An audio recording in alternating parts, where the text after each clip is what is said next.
پێویستە تا کۆتای سەیریان ڤیدیۆ بکەیت چونکە من تەجروبەی 4 ساڵەی خۆم لە بواری کریپتۆکارنسی لەم ڤیدیۆدا هەموو بۆ ئێوە باسەکەم ئەو ڕێگانە کە ئێوە دەتوانن لە ناو کریپتۆکارنسی سەرکەوتووتر بن بۆ ئەوەی ئێوە وەکو من کە چەند ساڵی ڕابردوو من هەلەم کرد ئێوەش هەمان هەلە دووبارە نەکەنەوە جا لەبەر هەندێ پێتان ئەڵێم کە پێویستە تا کۆتای سەیریان ڤیدیۆ بکەن چونکە کاتێک کە من ئێتریومم ناسی ئازیزان پێشتر بیتکۆینمان ناسی لە ساڵی 2011 بوو 12 بەڵام ئیمانم پێ نەبوو بەڵام کاتێک کە من ئێتریومم ناسی ئێتریومی 9 دۆلاریشم بینی هەروەکو لە ماوەی ڕابردوومان بینی کە ئێتریوم نرخی یەک دانە ئێتریوم گەیشتە 3000 دلار واتە 30 وەرەقە ئازیزان جا پێویستە تا کۆتای سەیریان ڤیدیۆ بکەیت چەند خولەکێک لە ساتیەوە گرم بەڵام بڕواتان هەبێ ئەم ڤیدیۆە زۆر بەکاری ئێوە دێت و پێشانگتان ئەکە لە بواری کریپتۆکارنسی و ئێوە ئەگەر تا کۆتای سەیریان ڤیدیۆ بکەن سەرکەوتوو دەبن هەمیشە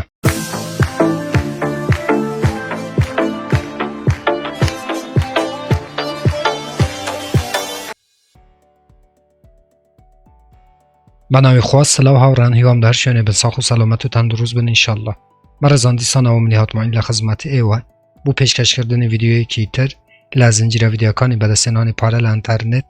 لە پێیجی فەیسبووکی بەدەستێنانی پارە لە ئینتەرنێت هەروەها لە چەنەلی یوتیوبی بەدەستێنانی پارە لە ئینتەرنێت بۆ بەڕێزانەکە یەکەم جارە و چەنێلەیە بینن لێرە چەنەلی بەدەستێنانی پارە لە ئینتەرنێتە کە من نیهات معین هەفتانە 4 ڤیدیۆ لە ڕێی و چەنێلەوە بڵاوکەمەوە کە ئێوە بێ بەرامبەر دەتوانن دراوە ئەلکترۆنیەکان و هەروەها دۆلاری ئەمریکی بەدەست بهێنن بۆ ئەوەی ئێوە هیچێک لە ڤیدیۆکانی داهاتوو لە دەست نەدەن کە من بڵاویانەکەمەوە چەنێلەکە سابسکرایب بکەن زەنگوڵای تەنشێ شاڵاک بکەن بۆ ئەوەی هەر کاتێکەمە ڤیدیۆیەک ئاپلۆد دەکەم یاخود بڵاوەکەمەوە یوتیوب لە ڕێ نۆتیفیکیشنەوە ئێوە ئاگادار بکاتەوە و یەکەم کەس بن کە بێن ڤیدیۆکان ببینن بەڵێ ئازیزان هەروەکو لە ڤیدیۆاتی ڤیدیۆکەم بۆ ئێوە باس کرد کە چەند خولەکێک لە کاتی ئێوە ئەگرم بەڵام پێویستە تا کۆتای سەیریان ڤیدیۆی بکەیت چونکە تەجروبەی 4 ساڵەی کە من لە بواری کریپتۆکارنسیم هەیە بۆ ئێوە لە چەند خولەکێکدا باسەکەم ئازیزانە کاتی کە لە ساڵی 2018 من بە جددی هاتمانەوە بازاری کریپتۆکارنسی ئەو کاتی هەروەکو ئێستا کە زۆر وێبسایت هەیە بۆ نمونە تڕۆنی بەلاشتان نەدەتێ دۆچکۆینی بەلاشتان نەدەتێ یاخود هەر ئەرزێکی تر کە بەلاشتان نەدەتێ کە ئەو وێبسایتانە کە دراوی بەلاشتان نەدەتێ ١٩٠ یان ئسکەمن یاخود ئەوانەش کە دراوتان ئەدەتێ زۆر لە کاتی ئێوەگرێ و شتێکی واتان نادەتێ کە بەڕاستی ژیانی ئێوە تەمین بکات جا بۆچی من ئەم ڤیدیۆم دروست کرد ئەمەوێ چەند بابەتێکی گرنگ بۆ ئێوە باز بکەم خۆ من ناڵێم ئازیزان لەو وێبسایتانە یاخود لەو ئاپانەی کە بەلاشتان نەدەتێ بەشداری مەکەن بەڵام لێرانە شتێک هەیە ئەگەر لە ساڵی 2018ەوە من چەند دراوێک چەند میمکوینێکە بۆ ئەگەر بای 30-50 دلار هەر کامیانم کڕی باە ئێستا من بەڕاستی ملیونێری سەرزەوی بوو بەڵام ئەلحەمدولیلا شتی باشیشم کردووە و دراوێکی زۆر باشیشم کڕیوە بەڵام کەمێکم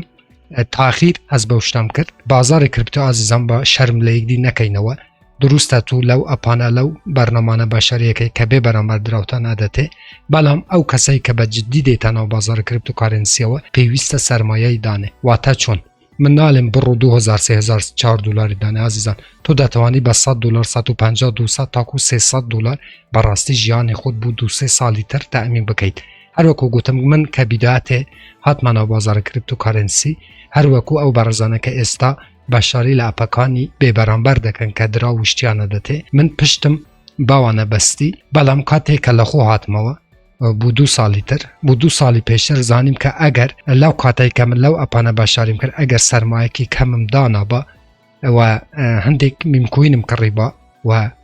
بە تایبەتی ئێتریوم و چەند میمکوینی تر کە زۆر ساریان نرخیان ئەرزان بوو ئەگەر بای 40-50 دلار هەر کامیانم کڕیبە ئێستا من ملیونێرێکی سەرزەوی بامە بەڵام ئەوەی هەلەی من بوو چونکە من زیاتر هەروەکو ئێوە کە زۆر بەڕێز هەن بە جددی هاتینەوە بازاری کریپتۆکارنسی بەڵام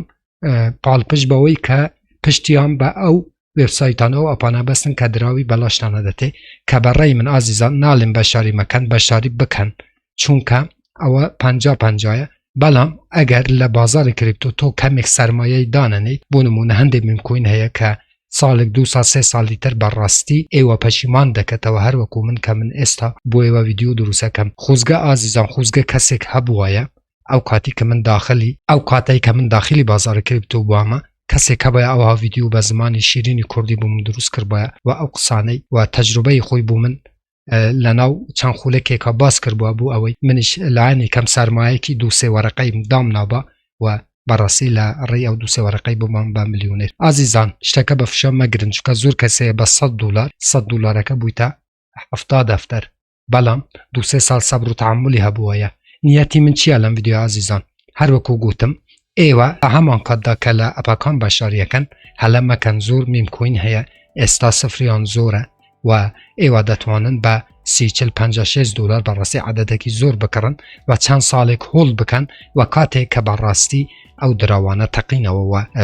دو سه سالی تر چندین صفریان کم کرده و ایوه دتوانه لری همان $56 که داتان نوه بررسی ببم خواهانی 30-40-56 دفتر بگره سروتر عزیزان اما تجربه 4 ساله منه خواه وکیل من نیتم هیچ نیالم ویدیویه تنها نیتی من اویه ایوه کاته که دینا نو بازار کریپتو برراستی بجدی ورن 2-3 سال تحملتان هبه سرمایه کی کم دابنن بو اوی بررسی ل چند سالی دهاتو دا برهمی او چند میم کوینه که اگه بکرن لیستادا برهمکی ببینن ولی ری ام میم کوینانه و که برپاره کی کم دانه و جیان خود و مال و منالکان و خزانکه تأمین بکید اما تجربه منه اوی که برراستی جدی هاتی تنو ام بازاره تیدگه که من باسی چیه کم اوش که هر بفشد تنو بازاره که هر بخوی هیچ ایمانی با بازاره نیه و ناتوانه هیچ کاته سرکوتوبی لبازار کریپتو کارنسی ایوادارم که پیامکه به تواوی گهیش به لچن خولکی که بو ایوان باز کرد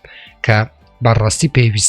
پیوسته او هنگاوی که من بو ایوان باز کردم ویدیو دا ایوه هنگاو بنن بو اوی چند سالی دهاتو دا جیانی خوتان تأمین بکن و لری کریپتو کارنسی و دراوی الکترونیه و برراستی ببن به پاشای خوتان به مدیری خوتان و رئیس خوتان بو اوی مناتی هیچ کسی که لجر سریه و نبید و خوتان به خوتان برای و ببن ببی اوی هیچ معاشق یا خود هیچ درامت اکتان هبه لحکومت یا خود لهر حزب و پارتی که هرمی کردستان من داوای لبردن لیوه کم که ابوای ام ویدیو زودترم دروست کرد بلام هر کاته با قولی فارسکان هر کاته که تو ماسی او یا خود لروبار بگیرید هر تازه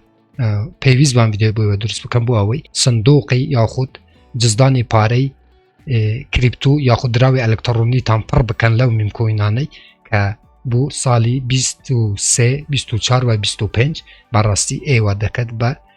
پاشای کی کریپتو کارنسی و دولمان تانکه و سرکوتو دبن لبوار کریپتو کارنسی بله عزیزان پیوسته کوتاهی بان ویدیوی بینم بو اوی لکاتی ایوش نگرم بلام ام ویدیو او کسی که تیگش به زور گرینگ بو برراستی تجربه 4 ساله خون بو که بو ایوان باز کرد لچن خولکی که ایوادارم که ایوش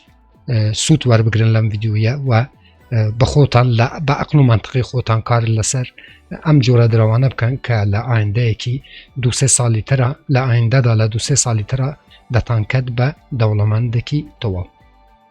بله عزیزان سپاسی وکم کتاکوی سابینری هم ویدیوی بود